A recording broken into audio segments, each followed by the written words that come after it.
Hello and welcome back to Soteriology 101. Today we're going to listen to an interview that Ben Shapiro had with Allie Stuckey. Allie Stuckey is an American journalist, a motivational speaker. She's known for her blog, The Conservative Millennial. She currently works at CRTV and hosts her own show named Allie. Very popular with those who are familiar with Glenn Beck and the Blaze TV network and that group. Popular millennial type of author. She is with child, as you can see in this program, and they talk about that. They have a great conversation about all different kinds of political issues, some of which I found quite entertaining and agree with much of Allie's point of view, obviously, on some of the conservative issues.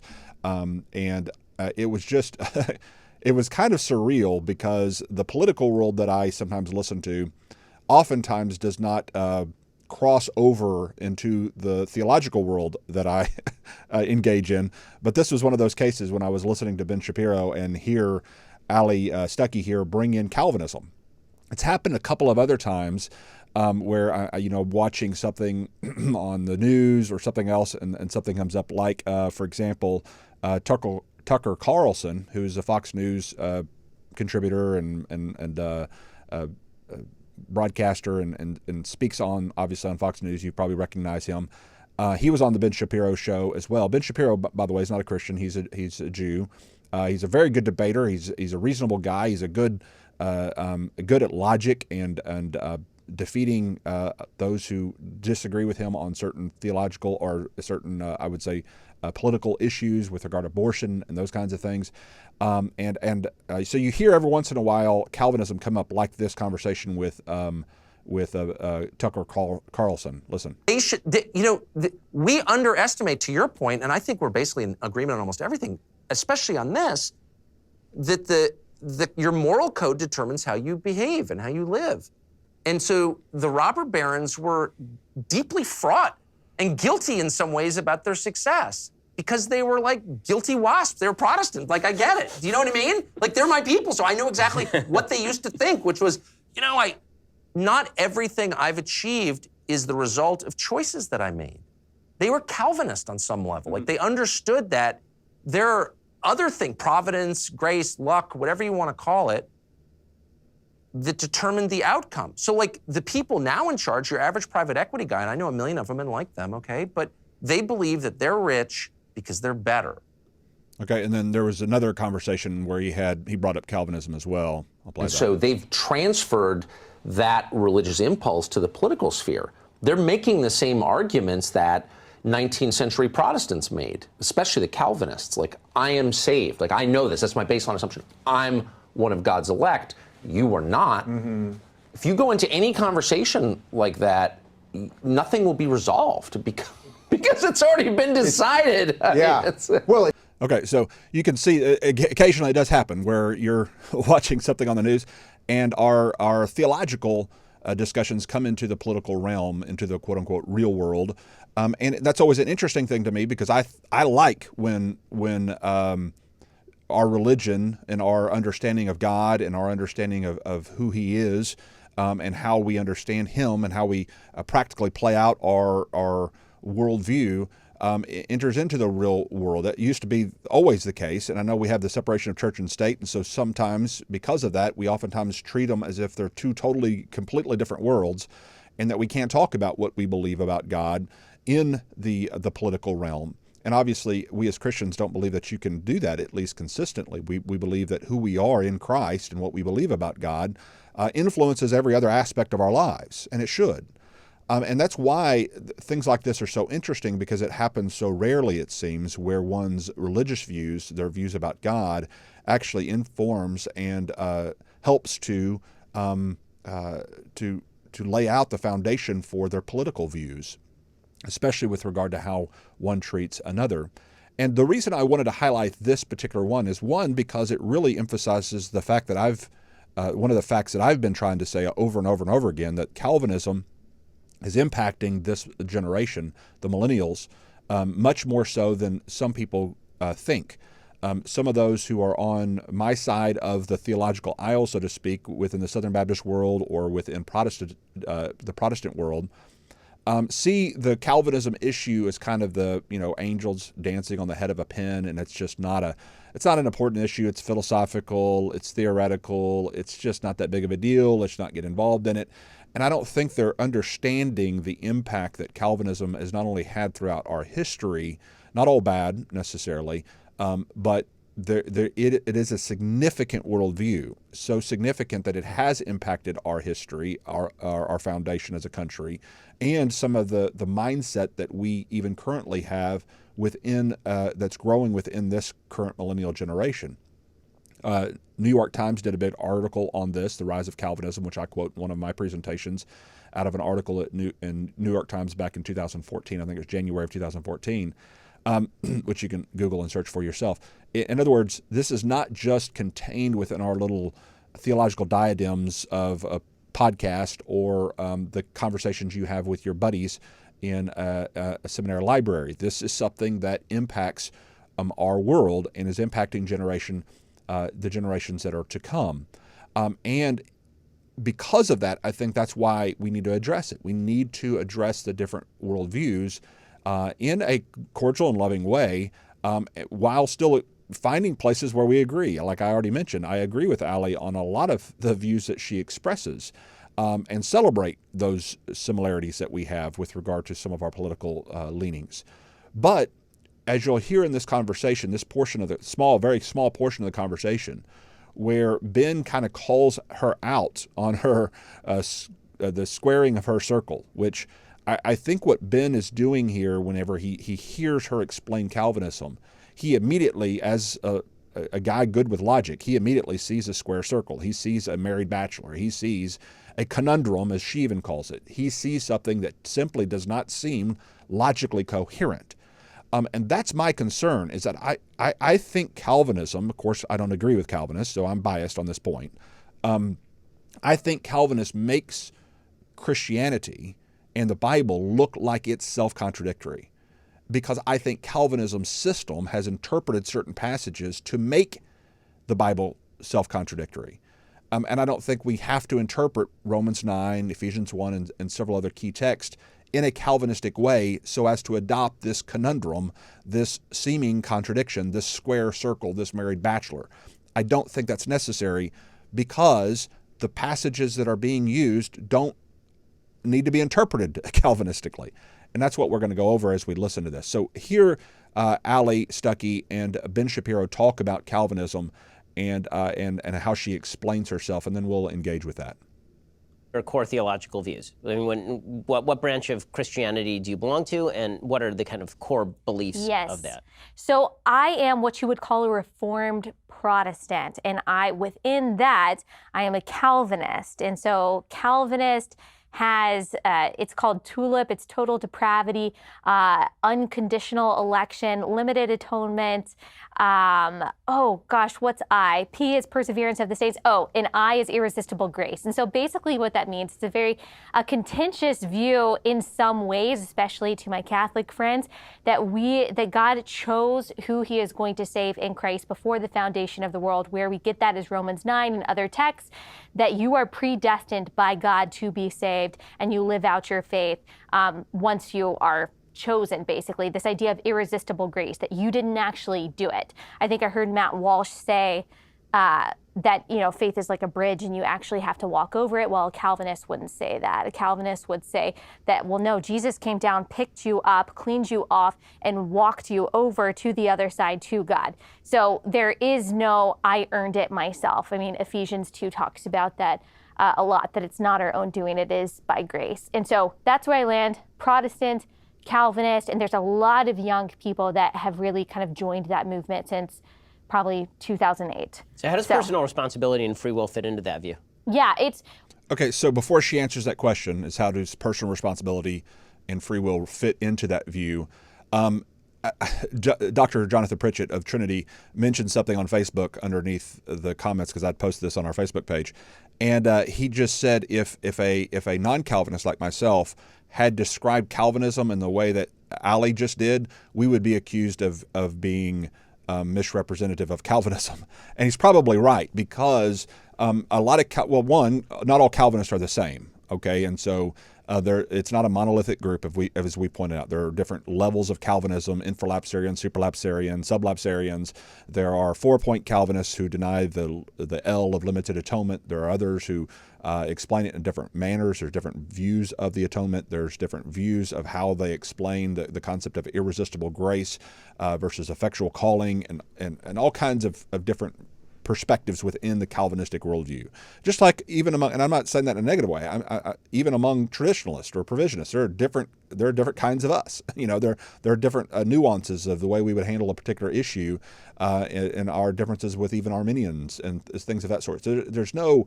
I'm not trying to make something negative out of Calvinists having varieties of Calvinism. I'm simply mentioning that because one of the number one rebuttals that I hear from those who listen to me on a surface or hear about me or this ministry, Soteriology 101, secondhand, is typically, oh, well, he misrepresents Calvinists, or he doesn't understand Calvinism. And I just have to point back and say, okay, which of the 100 forms of Calvinism did I misrepresent? Did I misrepresent your form of Calvinism? Because I might be quoting from John Calvin himself, or a leading Calvinist like John Piper, probably the most influential Calvinist living today. I might be quoting directly from them and saying exactly what they intended to be understood, and you may not agree with that form of Calvinism, and therefore I am misrepresenting your form of Calvinism. And so they don't give me the benefit of the doubt of saying, okay, guys, I can't represent every single one of you, every single broadcast. I can only say, like I'm saying now, there are different kinds of you. And so some Calvinists would disagree with Allie and say, no, we do it. We do walk across the bridge, but we do it because of God's effectual work. We do it because God's changed our nature. It is a real choice, they would say. We make a real choice, but the choice is a result of God's effectual or irresistible grace working on us. And of course, Allie, if talking to another Calvinist, would say, well, that's what I meant, and so you can go back and forth. And so the reason I point that out is just because if you're not willing to practice the principle of charity when you're dealing with somebody, especially somebody who opposes your view, then it's difficult to have these kinds of conversations. And I find myself sometimes going round and round with people who I find on the internet or through conversations who start off with this bias, such a bias against me or my perspective or non-Calvinists in general, that so oftentimes they don't practice the principle of charity and say, okay, well, what Leighton means by that is this particular view, or what Leighton is trying to explain is what we say when we say this. And he may use a little bit different vernacular in saying that. He may be using John MacArthur's vernacular when I like R.C. Sproul's vernacular. Okay, but we know what he means by that, instead of accusing him of, you just can't understand Calvinism, or you're just too dumb, or you're too stupid, or you're strawmanning us on purpose, blah, blah, blah, blah, blah. How about we practice the principle of charity and say, okay, here's what they meant by that. And I understand what Allie is trying to explain. What she's trying to explain is the concept of irresistible grace, that God changes the heart of a person to make them want to come. And if he's chosen you, then he will change your heart. If he hasn't chosen you, then he will pass by and let you go your own way. And who are you to question God? Romans 9.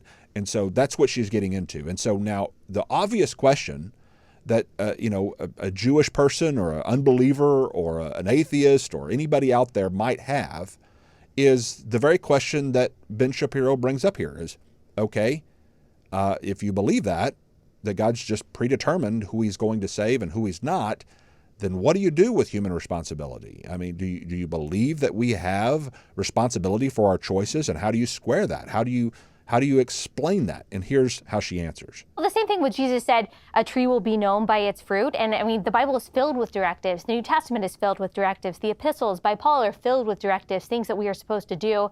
We are supposed to align our lives with Christ because of our salvation. Ephesians 2 says that we were dead in our sins, but we were saved by grace. It's not your own doing, so that no man can boast. And so I think that's pretty clear, that it wasn't our own doing for salvation, but because we were saved by Christ, we kind of live up to that salvation through something called sanctification, which is the pursuit of holiness and the pursuit of a righteous life, which does include a lot of the things that you believe in, which not the cleansing laws, but a lot of the moral laws, which is giving to the poor and helping your community and living a life that mirrors Christ. So are you choosing to do that, or is that just something that you were already going to do and you're basically kind of just living it out? Okay, so you see, he's still trying to push on the point because she didn't really answer the question. She just points out that there are a lot of directives in Scripture. We should be pursuing these things. We are responsible for the fruit that we bear. But he's still going back to, okay, but is that something you're actually responsible for? Are you able to respond to those directives? That's what responsible means to most people. And so when somebody outside of the Calvinistic world hears Calvinism being proffered, they begin to go, okay, well, how do you square that circle? How do you deal with human responsibility? If God's just predetermined how you will live based upon some irresistible working within you, then how do you hold somebody accountable who's not given the necessary grace or the necessary revelation or the ability, morally speaking, to reply positively to those directives that are in Scripture? How do you deal with that? So that's what he's pushing on, because she didn't really give an answer to the idea of human responsibility. And this is where she's about to get into the conundrum issue. And before she goes there, let's go to the namesake of the Calvinistic worldview, John Calvin himself, and remember what he said about this. He says, how it was ordained by the foreknowledge and decree of God, what man's future was, without God being implicated as an associate in the fault as author or approver of transgression, is clearly a secret so much excelling the insight of the human mind that I'm not ashamed to confess ignorance. Okay, so notice what he's doing here. He's confessing ignorance about what? Now, when you're reading Old English kind of, statements from Puritans and people who spoke different languages, and it's translated in such a way, sometimes it's hard to follow the logic here. So go back for what he's confessing ignorance on. He's confessing ignorance as to how God could ordain everything, could bring about everything, without being implicated as the fault or the author or approver of transgressions. In other words, I don't know how God's character is not maligned in this system. I don't know how we can say God is really good, and that he's not at fault for sin. I don't know. I believe that he is holy. I just don't know how he's holy, if this is true. If Calvinism is true, I don't know how God's holy. I don't know how his character's good. Okay? That's his mystery here. So he's appealing to the mystery of how God's good. I don't know. I believe he's good, but I can't get my brain around how he's good if this is true. That's what John Calvin is saying. That's the conundrum John Calvin himself admits. He even says, I daily so meditate on these mysteries of his judgments, that curiosity to know anything more does not attract me. And there are quotes from Piper and MacArthur and Sproul, who virtually all say the same thing. This is the conundrum. This is the antinomy, as J.I. Packer points out, says it is.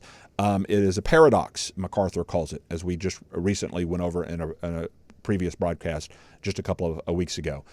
This is the conundrum. This is the problem of the Calvinistic worldview, and it's exactly what Allie is about to reflect on here as well. There is a balance that I think a lot of people get confused on. When you hear Calvinist and you hear preordained, you think, oh, well, you don't believe in any free will at all. And that's not true. Now, I will say there is what kind of seems like a conundrum or a conflict between personal responsibility and the absolute sovereignty of God. So we believe that God is absolutely sovereign over everything. There is no point whatsoever where he sits back and he just lets things happen or says, oh, whoops, like I didn't see that coming. We believe in the absolute sovereignty of God over everything. And yet the Bible is very clear that people have personal responsibility, and that the Christians believe if you don't accept Christ, which accept is kind of a word that we don't really use in Calvinism, but that there is punishment. There's eternal punishment from that. For that, there's eternal separation from God. And so you are held to the consequences of your sin, to the consequences of the life that you live, and yet God is sovereign over all of that. Okay, he's about to ask how to square that circle, and we'll get there. But let's go over what she just said. Okay, so she first hits on free will. She says, no, we do believe in free will. Now remember, Calvinists believe in compatibilistic free will, not libertarian free will. Now, free will is typically talked of in the libertarian sense, meaning you have the ability of self-choice. In other words, you're self-determined. Your choices are not determined by factors beyond your control or by factors outside of yourself. In other words, God is not determining certain factors to make you only be able to choose A and not B or C or D or any other option. Okay, so when most of us think about libertarian choice, we think about contra-causal choice, ability to choose other than what we chose. So if somebody rejected Christ, then the contra-causal ability would have been to have accepted Christ. In other words, they have the capacity, both morally and physically, not just the natural capacity, but both morally, they were able to humble themselves and confess their sin, or to suppress the truth and unrighteousness and grow hardened and calloused to that truth. They had either option on our view, on Allie's view, on compatibilistic Calvinism, which is the free will that she's talking about, which is not free will at all, as far as I can tell. It's this. You're free to do what you want. Okay, so you're free as long as you're doing what you want. Now, the problem with that view is that what your wants are determined by something outside of yourself, i.e. God's decree. So God has determined what you will ultimately want by your nature. Either from birth, you will hate God because that's not a factor within your control. You're born a hater of God under Calvinism. You can't control that. You're just born that way because of the sin of Adam, because of the natural, quote unquote, natural result of the fall, which, by the way, when a Calvinist says the natural, that's just another word for the decree of God, because even nature is all decreed by God. And so if they just say, well, that's the natural result, just remember that the natural result is what God has decreed. So God has decreed for all people to be born, because of the sin of Adam, to be born in a condition where they cannot be reconciled, where they cannot come to God's appeal to be reconciled from that fall. That's by God's decree. And so they're born in that condition for factors beyond their control. They can't help the fact that they're born that way. And they are ultimately condemned for something they have absolutely no control over. They're born as a God hater, and God has passed over them. God has rejected them before they were ever born or did anything good or bad. In other words, God is not looking through the quarters of time on Calvinism and seeing how good or bad they are and therefore making his choice. But his choice is completely and totally of himself. In other words, it's what arbitrary means. They don't like the word arbitrary, but that's what it means, to make a choice without any outside influence whatsoever, but for his own glory, for his own good, for his own self-interest. He makes a choice to irresistibly, effectually change some people and leave all other people to go their own direction and to be God haters as they were born, okay? And so when she says, yeah, we believe in free will, what she means is compatibilistic free will, which is no less deterministic than hard determinism, i.e. monergism.com. That's the way they describe it. It's no less deterministic than hard determinism. They are born as God haters by nature, i.e., according to God's decree. Their desire is such that they could not do anything but hate God unless God steps in and changes their nature and makes them want him, makes them have a new nature where they do want him, and then those are the elect ones, those are the ones who come. Now, you hear that and you go, oh my goodness, that seems very contradictory, to hold somebody responsible for something that's beyond their control. That's almost like racism. And again, I know that's a touchy subject, but I don't hold somebody accountable for their skin color or judge them or treat them badly for their skin color. Why? Because that's a factor beyond their control that detests us. But if Calvinism is true, how does a non-elect person have any more control over his natural condition than a person has over the color of their skin? The reason we reject racism so vehemently is because of the fact that you're judging somebody for a factor that's beyond their control versus judging them for the content of their character. Why is the content of their character more important? Because we actually believe they're responsible for the content of their character, not the color of their skin. Well, if Calvinism is true, then a person is born for factors beyond their control, a God hater, and he has no control over his ability or lack thereof to love, to follow God, or to hear his commands, or to humble himself and recognize his need for salvation. And so it seems like, how in the world can you hold somebody responsible for something they have no ability to respond to? And that's the conundrum that she's talking about. Now, she, like many Calvinists, sets up a false dichotomy. Either God is in complete control, i.e. determinism, that's what she calls sovereignty, which, by the way, sovereignty does not mean to control things, okay? There's nowhere in any dictionary or lexicon where the word sovereignty where you'll see the word control. Go to any thesaurus and type in sovereignty, and you will not find the word control, okay? Sovereignty means to rule as one wishes, to rule as one wants, okay? He can rule however he wants to. He sits in heavens and does as he pleases, Psalm 115:3. That's sovereignty. Verse 16 of that same chapter says that he gives the earth over to man. So in his sovereignty, he can choose to grant a level of control or autonomy to his creatures as he chooses. That's sovereignty. In his sovereign right, he gives the ability of creatures to rule over their own decisions and choices for which they're held morally accountable. That makes sense. But to say that God is sovereign does not equal that God is completely, meticulously controlling every thought, action, and deed of every single creature on this earth. That's never established in the Bible, as far as I can tell. But that's the dichotomy she sets up, is either God is completely sovereign, completely deterministically controlling all things, or he's this weak, namby-pamby, shocked off his throne, doesn't know what's happening, can't believe it's happening. She kind of set up that false dilemma there. And Calvinists are really, and I imagine she's doing this because she's probably heard John Piper and Matt Chandler and MacArthur and all the leading Calvinists teach that way, because that's the way they teach it.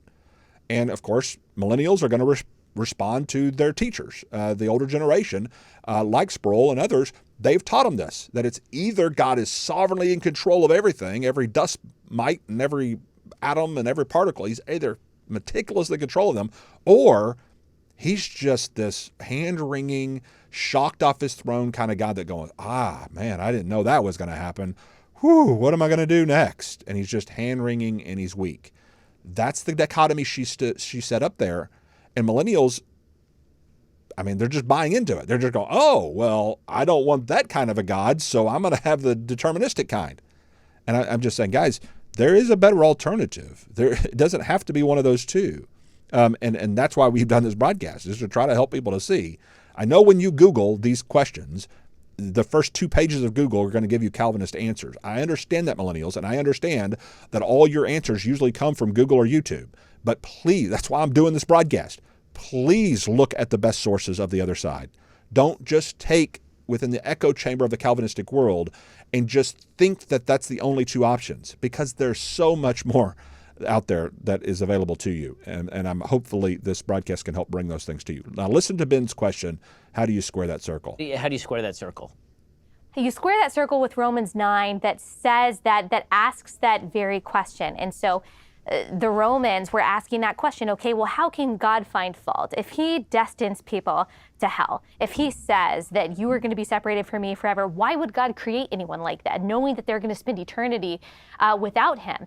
And Paul answers that with another question. He says, will the clay say to the potter, why did you make me this way? God is going to harden whom he wills, and he will have mercy on whom he wills, the same way that he hardened Pharaoh. That is God's will. He is sovereign, and who are we to ask God whether or not he is just? God does the things that he does that are higher than our ways and higher than our thoughts.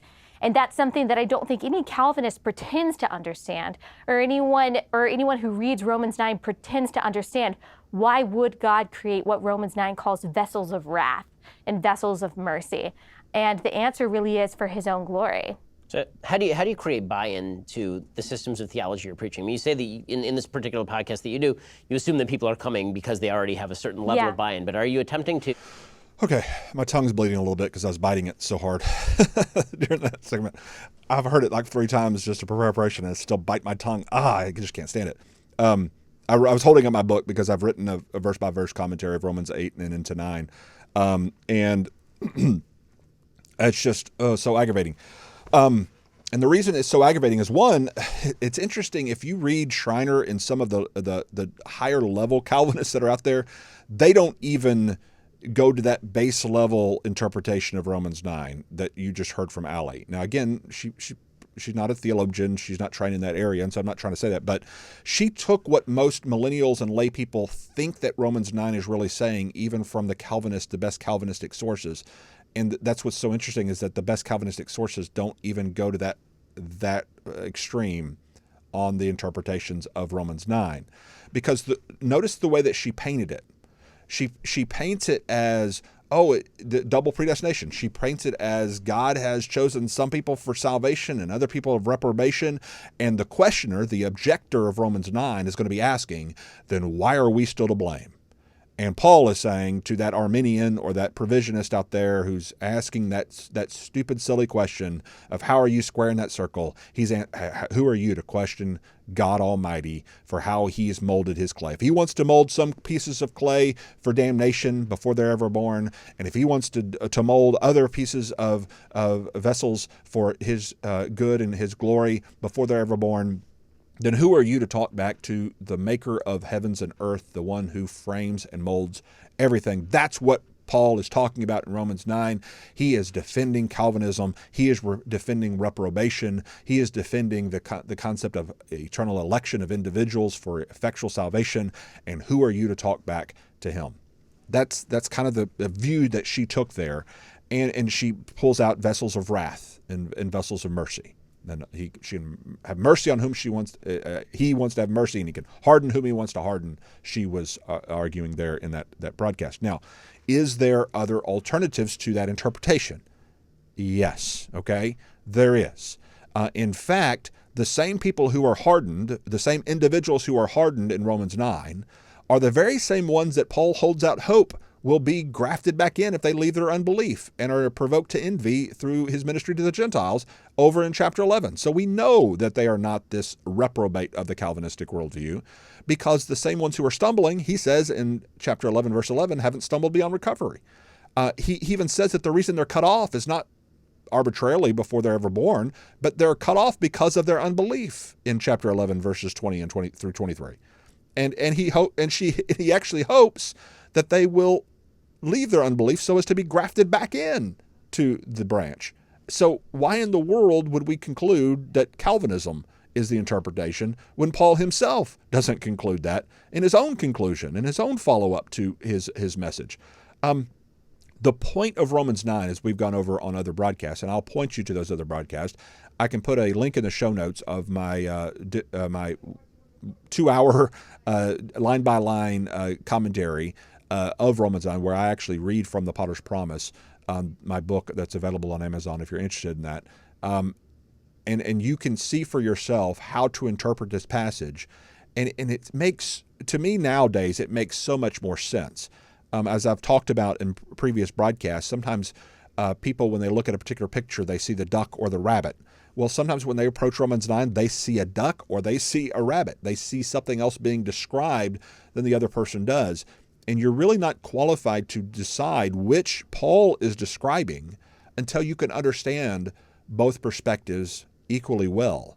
And very few millennial Calvinists, the kind of the new Calvinists that are growing up right now into our popularity, like we see here on the Ben Shapiro show, very few of them really understand both the duck and the rabbit. They've just heard Romans 9 explained from the Calvinistic perspective, and they think, oh, well, that's obviously a duck. It's obviously talking about reprobation. It's obviously talking about double predestination here, and this is a defense of it. And who are you to question what God chooses to do?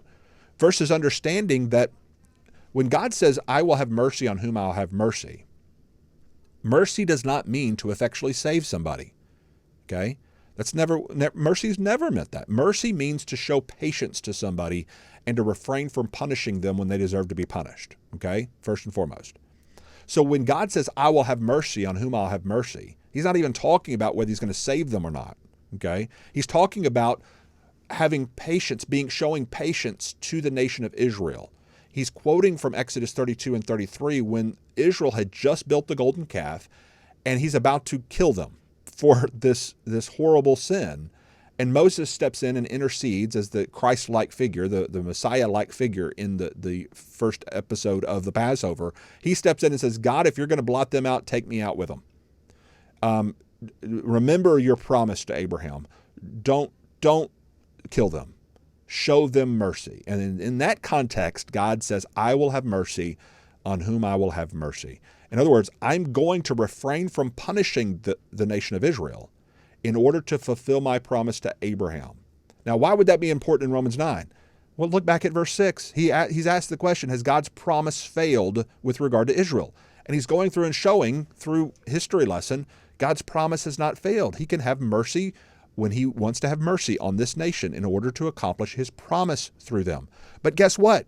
He can also harden this nation when it serves his purpose to harden this nation. Now, what does hardening mean? Does it mean to damn somebody to an eternal hell before they're ever born? No. To harden somebody means to, the literal word in the original language is to strengthen one in their resolve. And so, as many commentators say, God never hardens somebody that's not already hardened themselves in stubborn rebellion against him. And that's exactly where the nation of Israel is at this time. They are in this self-righteous state of stupor, this condition by which they think they don't need a physician because they are the physician. They're the old wineskins that can't take the new wine. They have become self-righteous. And God is, in a sense, giving them over, hardening them or strengthening them in their resolve, saying, okay, you think you can do this yourself? You think you can be on your own gods? You go and do what you want to do. And he hardens them, strengthens them in the resolve so as to accomplish the crucifixion through their rebellion and to accomplish the ingrafting of the Gentile nations, who would not have been grafted in had the Gentiles not allowed them to come into the church because of their bias against the barbarian Gentile nations. And so God is accomplishing his purpose through the mercying of Israel and then the hardening of Israel at different times. Now, Moses was the type of the Messiah figure in the original Passover event, right? Most people who read Hebrews or preachers through the Exodus event, they know this. This is a God's history. It's his story. He's foreshadowing, in a sense, what is to come in the second Passover. Well, Moses represents Christ because he's the redeeming figure in the story. It doesn't mean he's just like Christ in every way, but it means that he's a type, a foreshadowing of.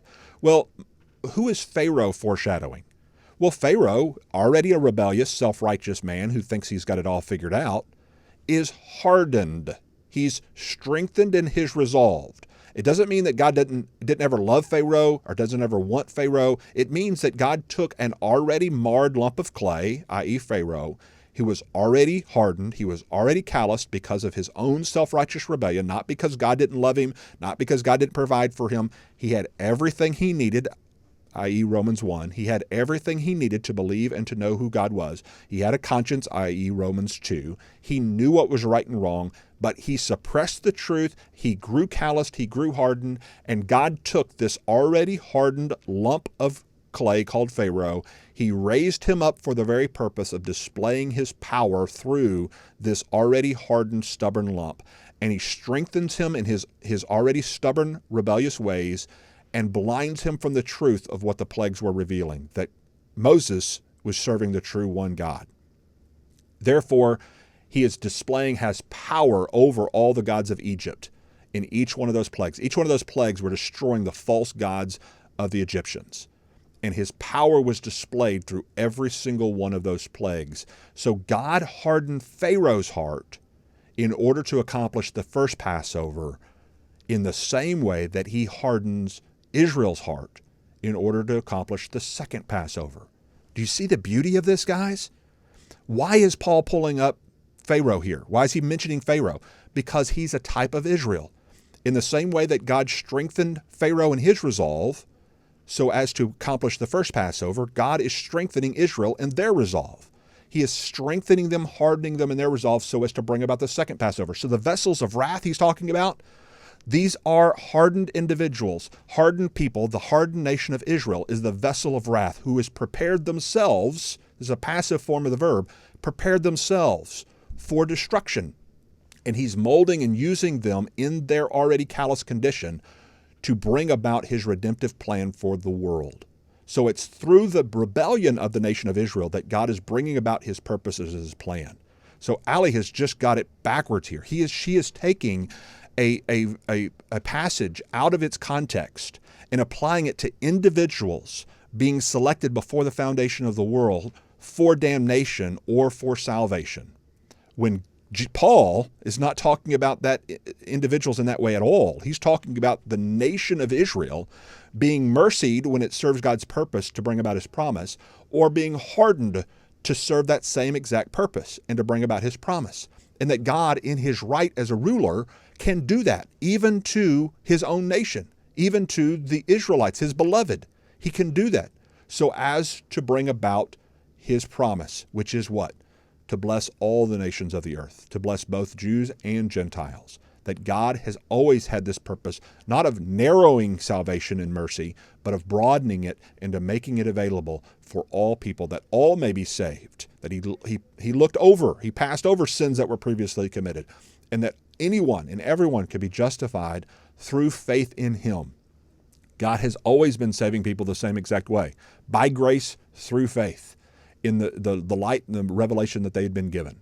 And that's exactly what Paul is displaying through the gospel. And even Paul's own concluding words in Romans chapter 9 verified this was his intention, because he even goes on to say, what shall we say to these things? In other words, how should we respond to Romans chapter 9? And he goes on to say, what Israel has pursued through works, they have not attained. In other words, they have not attained righteousness because they have pursued it as if it were by works. But the Gentiles, the barbarians, immoral Gentiles, the people who are not pursuing it through works, they are attaining it. Why? Because they are pursuing it through faith. So the entire chapter really is not about monergism versus synergism, or Arminianism versus Calvinism, or free will versus determinism. It's not anything about that. It's about faith versus works. It's about undoing this worldview that thinks that they can earn their way to heaven or pursue righteousness through works, when really the only way to attain righteousness is through the promise, is through grace, which is why earlier in chapter 9 he brings up Ishmael first and foremost. Well, why would you bring up Ishmael, who is related to Hagar, and Isaac, who is related to Sarah? Well, read Galatians 4 if you want to know, because he gives a further explanation of the allegory. He even calls it not literal, but allegorical language. Again, that's Paul's words, not mine. And he explains that Hagar is the slave woman who, when Abraham didn't believe in God's promise to bless him with many children, he tried to work it out himself. He pursued through works. Instead of waiting on the promise, instead of trusting in God, he tried to work it. Okay? He tried to make it happen through Hagar. And therefore came Ishmael. Now, does that mean Ishmael and all his descendants are doomed to hell before they're ever born? No. Okay? He's speaking allegorically about how works don't fulfill the promise. That it's through Sarah that your children will be reckoned, through Isaac. And what's he talking about? Through faith. Because allegorically, Isaac is the one who represents faith, the promise, trusting in God, because that's the lineage through which Christ will come. And so when we understand these truths, we can begin to see that God is accomplishing his purposes of redemption through these two national heads, Jacob and Esau as well, because it's through Jacob, not Esau, the more likely candidate. When God chooses his servants through which to bring his promise, he often chooses weaker candidates, doesn't he? And so that's what we see through the story of Esau and Jacob. Jacob was the deceiver. That's what Jacob means. He was a deceiving one. He was the weak, namby-pamby mommy's boy. Okay? But look at Esau in contrast. He's the strong hunter type. He's the firstborn. And in the Jewish culture, that meant, man, this is the obvious choice. But just like God's choice of David over his big brothers, or his choice of Gideon's army only after he pared it down to make it even smaller, is just a reflection of God chooses weak to shame the wise. God chooses weak vessels through which to bring his promises to pass, to bring his service to fruition, to bring his Messiah through weak vessels, not through strong ones. Why? Because the people might give glory to strong vessels. He wants to use weak vessels. So he chooses Jacob through which to bring the promise through. And now I know it's confusing because you get this word hatred thrown in there, but that's because people don't understand first century idioms. And it's just the same idiom that Jesus uses elsewhere when he says you have to hate your father and mother in order to be my disciple. He doesn't literally mean to hate them. He says he's choosing one for an honorable purpose over the other. And so through Jacob, the lineage will come. The promise will be fulfilled through Jacob, not through Esau.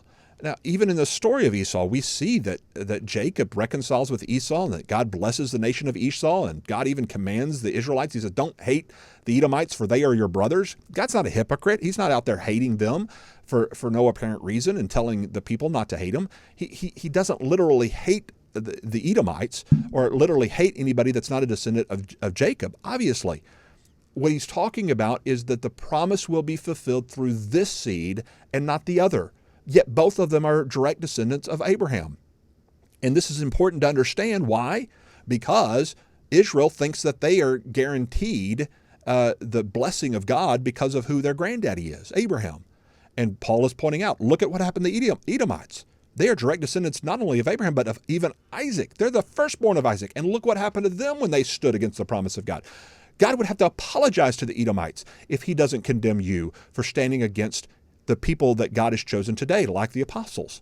And so Paul is pointing this out to demonstrate that God's promise has always been fulfilled through the descendants of Abraham, even those who are rebellious against him, because he has the right to do what he wants to do with his nation and with his people. And if he wants to show them mercy at times in order to fulfill his promise, it's within his sovereign right to do so. And if he wants to harden this nation in order to fulfill his promise, it's his sovereign right to do so. And if they're vessels of wrath that are prepared for destruction because of their own destruction, and he molds and uses them to bring about a good purpose through their rebellion, then it's within his sovereign right to do so. That's what Romans 9 is about. And it's not about God rejecting most of humanity before the world ever began. And you can see why I get passionate about this, because there is a millennial generation, a whole new generation of people who are swallowing the lie, and it is a lie, that God hates most of humanity, salvifically speaking. He hates most of humanity before they're ever born. And he has doomed them to hell for reasons beyond their control. That is a lie.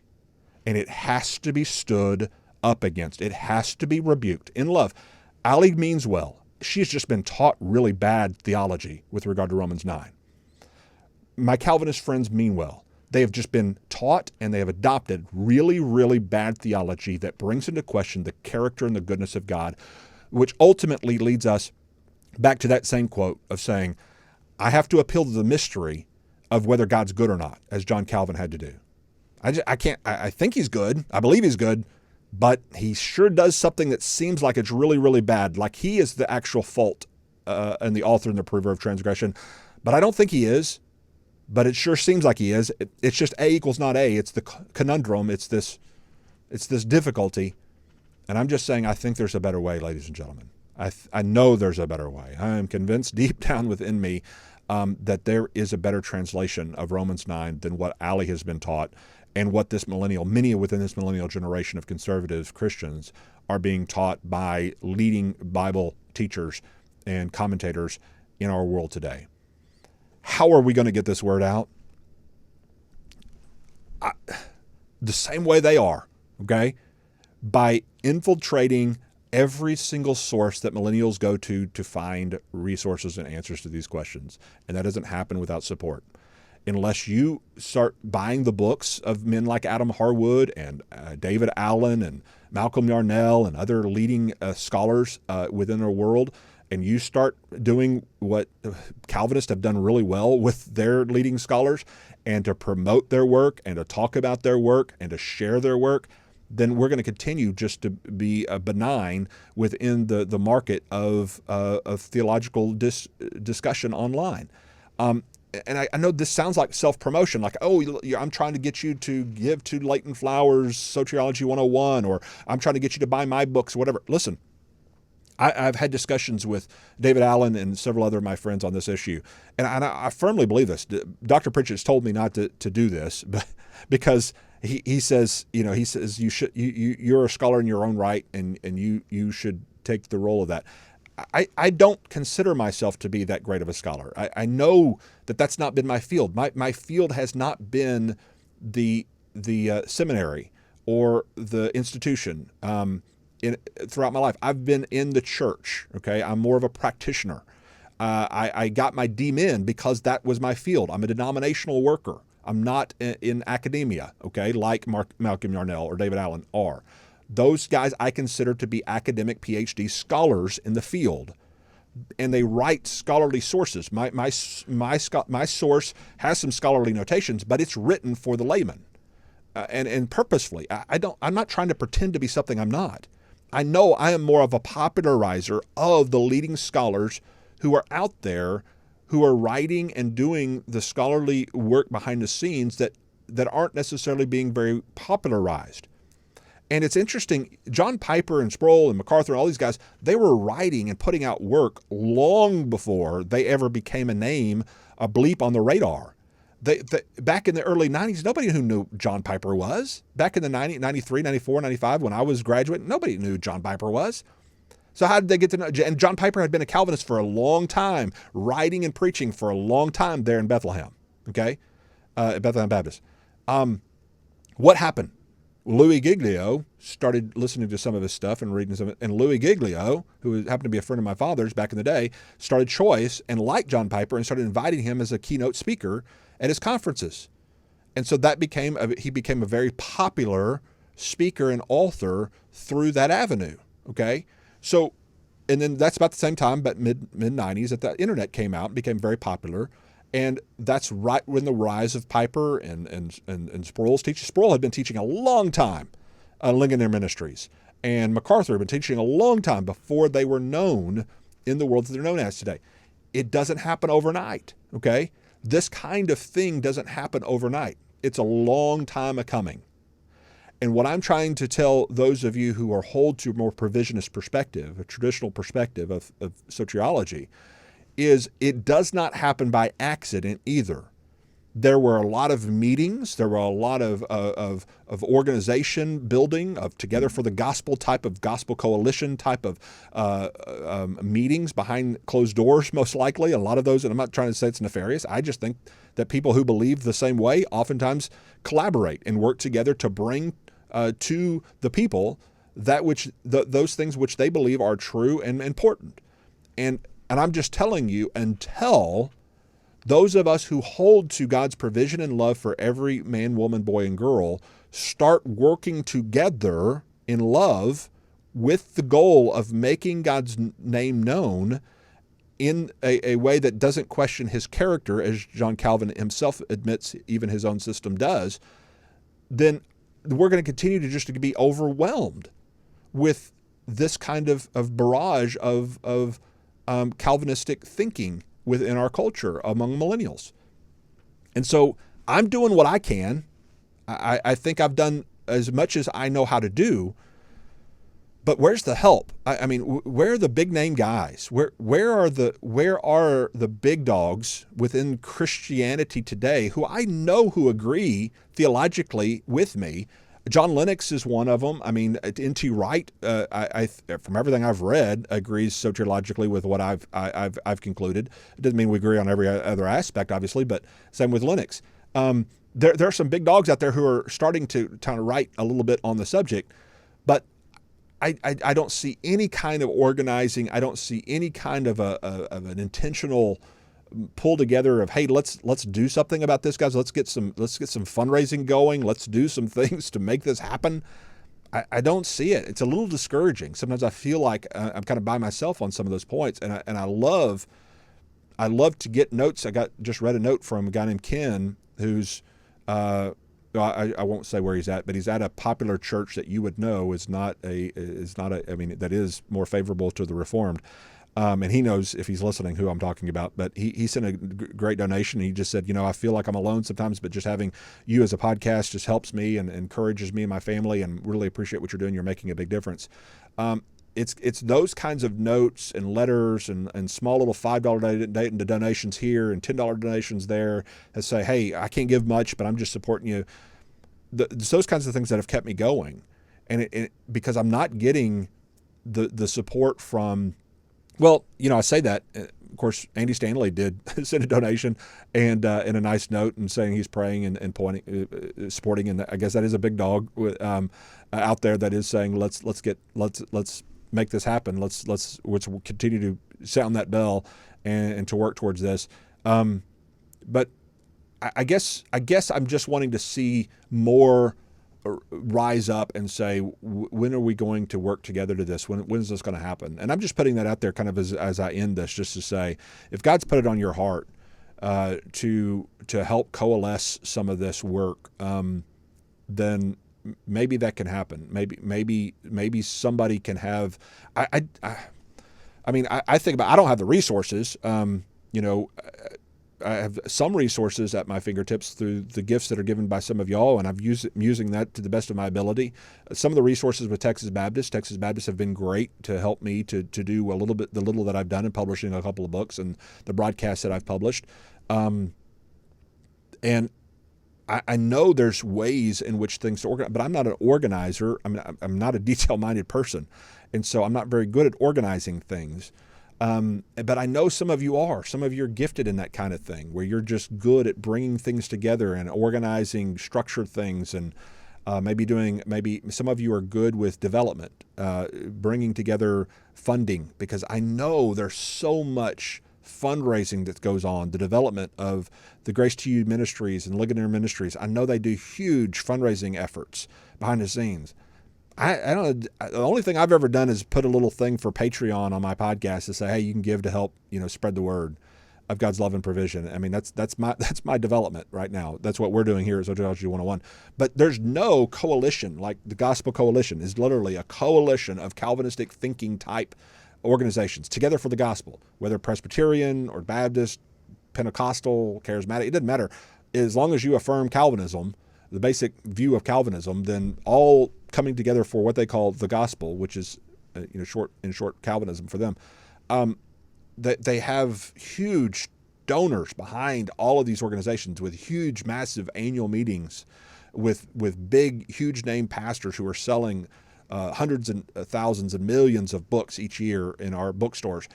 And when I look at that behemoth, and I feel like, wow. Do we just kind of throw up our hands and say what they used to say, SBC means slowly becoming Calvinist? Maybe we just say it's already there. It's already completely Calvinistic now. The largest Protestant denomination in the world is led by Calvinists. It's a Calvinist-led institution now. Even Southwestern, where Paige Patterson left, he was one of the last presidents who was obviously standing against Calvinism, and the new man there, who's a great guy, by the way. I don't have anything against him, but sources tell me that he's at least a 4-point Calvinist. He came from Southern. He would have to be to sign the abstracts, I would imagine.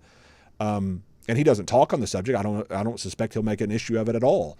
But behind the scenes, I'm guessing he's going to hire people that would agree with mostly Calvinistic sources. I'm guessing, right? I mean, wouldn't you if you were a Calvinist? I don't know. Those kinds of things are things that keep me up at night sometimes, and I'm thinking through them, and I'm thinking, God, what do we do besides continue to put out broadcasts, which I'm trying to do, writing books, which I'm trying to do, and to help people to understand that there's better ways to understand these passages than to take the conundrum of Calvinism as at face value. What else can we do? Maybe under the comment section, you can give your thoughts. I'll make a special effort to try to read through them. I oftentimes don't because I'm discouraged by some of the negativity on the comment section. Don't do that, please. It's not who I am, so please don't do that under my videos if you can help it. But help me spread the word. If you can donate and if you can give, we need all the help we can get. But find the scholars, the people who are teaching the love and the goodness and the character of God and his provision for all people, and help spread their resources. Help people to know that there are good answers out there from scholars from the other perspective, and start helping spread that news. That's all we can do. One click at a time, right? God bless. See you next time. Bye-bye. Thanks for attending our online university classroom. Remember, this is a listener-supported ministry, so please consider becoming a patron of the podcast by donating online. Join our team and help spread the word. For more resources, books, and articles from Professor Flowers, or to learn how you can support this ministry, please visit www.soteriology101.com.